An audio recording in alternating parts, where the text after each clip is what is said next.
Memphis Grizzlies have decided to part ways with Jaren Jackson Jr. He was the former Defensive Player of the Year. I think he won it a few years ago, but he had a pretty good career in Memphis. I would say almost on the same level as Zebo and Mark Gasol when it came to impact as being a big man for the Grizzlies.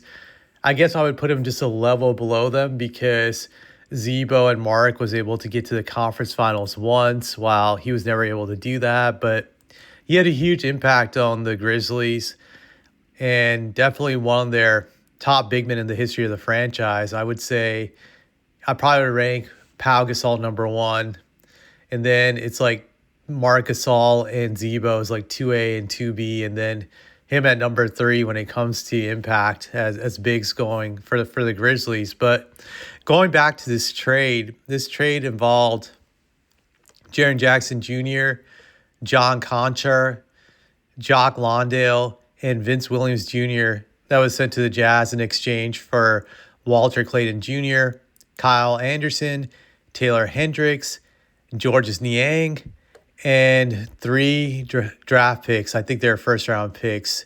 Yeah, they are. So the picks that the Grizzlies are going to acquire in this trade is a 2027 first-rounder that's owned by either the Cavaliers, Minnesota Timberwolves, or Jazz. They'll get the best out of those three picks right there. So which out of those three teams that's the highest pick is the pick that the Grizzlies will get to acquire in 2027. I don't know how they were able to set it up like that, but I'm sure there was some kind of weird contract loophole or something in the CBA that allowed them to do that. But anyway, so they get a 2027 first round pick from either the Cavs, Timberwolves, or Lakers, I believe.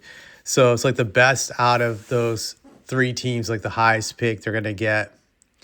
And then they get the Los Angeles Lakers 2027 first rounder along with the 2031 Phoenix Suns first round pick. So that's what they got in this trade. And I believe that the Lakers pick in 2027 is the top four protected pick. So still a pretty good deal that you never know. Lakers could miss the playoffs the next year and you might get at least a high lottery pick. But going back to this trade, when I look at it, it's just so weird. Like, I don't know why the Jazz would want Jaren Jackson Jr.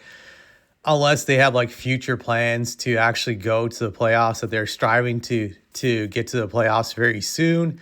But I look at the Western Conference, their standings, they're like 13th place, and the record is like 15-35. So there's no way in hell they're going to get to the playoffs this year. And you would think with this year's upcoming draft class, which is expected to be loaded, that they would be tanking to get a top three pick. Why would you get Jaren Jackson Jr.? That kind of puts a wrench in your tanking abilities going forward. So that to me was just really, really weird. I don't understand this at all. I don't get it, why they wanted to do this trade.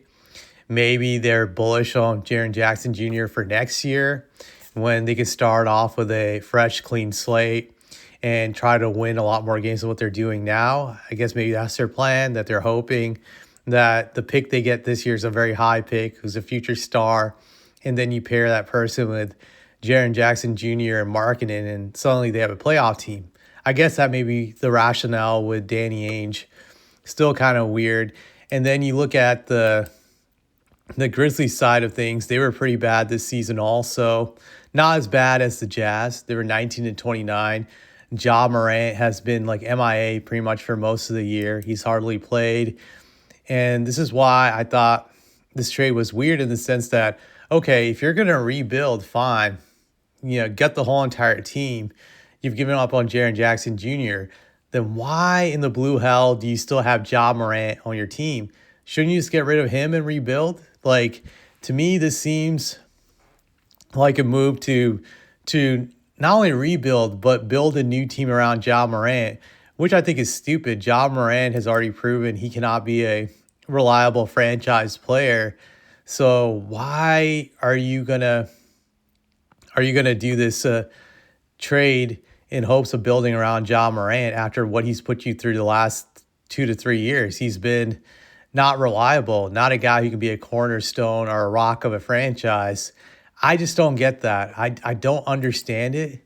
It makes no sense to me other than that the Grizzlies are now stocking up on draft capital. I believe they have like 12 first round picks in the next few years, so they're loaded. Maybe this is a move to load up on picks and for the future to make another major trade. I don't know, maybe possibly that could be the point of doing this move. But I wonder if they're going to actually trade Ja Morant pretty soon too in the next few days, and they're getting ready to do it because it would just be stupid to keep Ja Morant now after getting rid of Jaren Jackson Jr. I just don't get it. I guess maybe they'll get rid of him by this trade deadline or trade him during the summertime, possibly. But going forward, I don't see how you can keep Ja Morant around for this new rebuilding process. I don't think he would be helpful in that regard. So they should get rid of Ja Morant. But this is just overall a very weird trade. I don't understand it. I don't get it. I guess maybe the Jazz believe this move is going to make them a playoff team, like I said. Obviously not this season, but for next season, I guess that's the goal, short term. And Memphis, well, it's obvious they're rebuilding. Hopefully they're not stupid to keep Ja Morant while they're trying to rebuild their team. I don't see the point of doing that, but I don't have anything else to say about this.